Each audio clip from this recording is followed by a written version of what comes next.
পাপ করবে তুমি আর ধুয়ে দেবে গঙ্গা। কাকে বোকা বানাচ্ছ, নিজেকে নাকি গঙ্গাকে? এই দুনিয়াতে কর্মের ফল সঠিক সময়ে পেয়ে যাবে, তা পেতেই হয়। যত ভবিষ্যতের জন্য চিন্তা করবে তত দুশ্চিন্তা বাড়বে।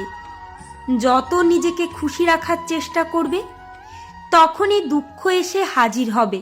যত সবার জন্য ভালো চিন্তা করবে ততই সবাই তোমার দোষ খুঁজতে ব্যস্ত হয়ে পড়বে। এটাই জগতের নিয়ম। যত ঈশ্বর চিন্তা করবে ততই তোমার মুক্তির পথ সুগম হবে। এই পৃথিবীতে তুমি কিছুই নিয়ে আসনি, সুতরাং কিছুই নিয়েও যাবে না। এসেছো যখন একা, যেতেও হবে একা।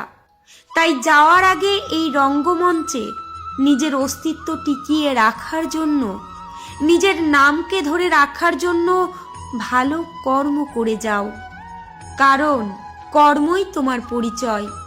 আসুন সবাই একসাথে বলি, হরে কৃষ্ণ।